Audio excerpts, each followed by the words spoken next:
Hi, everyone. It's Melanie Fraser here at the Halton Hills Chamber of Commerce, and I am so excited today to be meeting with Leith from Fury Hot Sauce. So, a little background: Leith and I used to sit on the board of directors together, so he is no stranger to the chamber world, and he is a great friend of all business in Halton Hills. So, Leith, welcome. We're so excited to have you join us today. Thank you. Yeah, I'm happy to connect with you. And you've still got the perfect radio host voice. Oh, I try. I come by it naturally, that's for sure. So you and I have known each other a long time, and I'm so interested to watch your journey from, Mm. corporate marketing executive to owning your own business and creating your own product. So tell us a little bit about Fury Hot Sauce and what's gone into it and where you are now with it. Yeah. So Fury Hot Sauce, we're in year 3 now, which is kind of crazy. Time's been flying. But really, it was somewhat born in the pandemic. I did find that I had a lot more time in the pandemic, and I kind of melded my passions of like sort of being a foodie and having a bit of a green thumb. Initially, it started out with my son and I. He's 6 now, but he was 3 at the time. Just in the garden growing peppers, and I like to say things just kind of spiraled out of control. Um, and then I just really got hooked, and I really wanted to sort of share what I was doing with everyone. And as you know, I have a marketing background, so it's just one day I looked in the mirror and I said, if you're as good as you think you are, then prove it. And so I decided to take the dive. I love it. And you've grown a lot. I've watched your journey on social media, and I remember you talking, the whole story about growing your own peppers and making your own sauce. So talk to us a little bit about what your market is now. So what are you selling? Who are you selling to?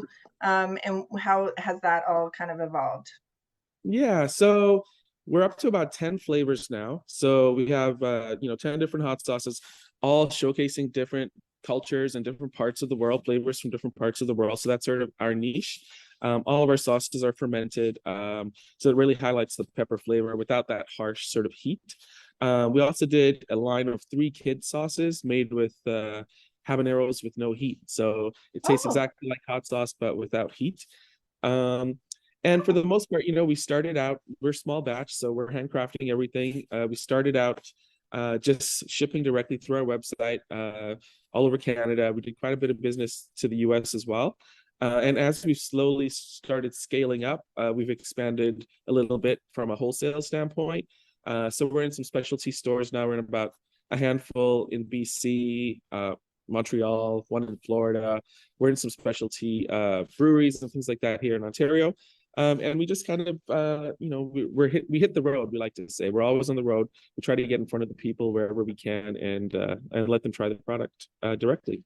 I love that you have a no heat. So I love spice, as does most everyone in my family, but not everyone does. So it's a nice way to let people try out your product without feeling like it's a barrier.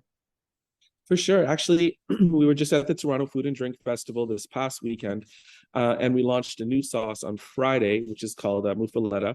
And to your point, everyone, all the sauce makers are going hotter and hotter, and this is actually the mildest sauce that we've done to date.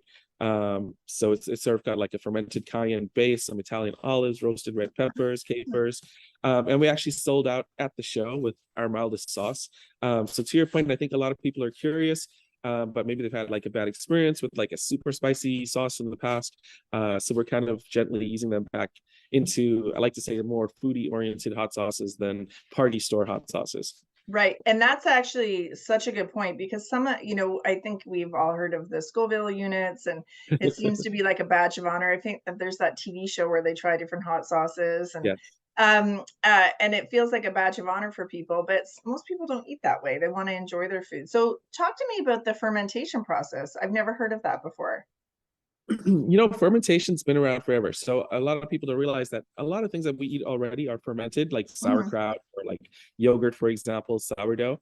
So really, it's just a process that with the peppers, what it does is it's a natural process that breaks them down, converts all the starches and carbs in the peppers to gas in the form of like I think it's called ATP energy, and microbes, the good guys, they feed off of that ATP and the gases are expelled, and what you're left with is a product that's actually tastier than it was pre-fermentation.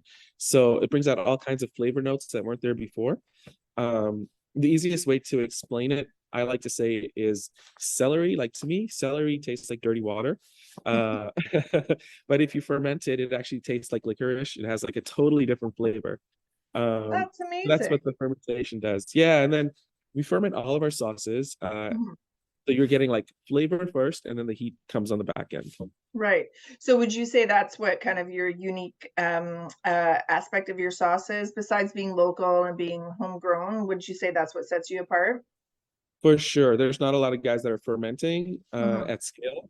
So we ferment upwards of 6 months, which is overkill, but it's got some practical benefits for us too, because of our short growing season here in Canada. So it allows us to get things at the peak of harvest, like in the summertime, ferment over 6 months. That takes us into the spring, Hmm. where we're ready for production. So there's some practical benefits, but for sure, it's definitely gives us an edge from a flavor standpoint. So is it still a family affair? Is your son back there helping bottle and pack boxes?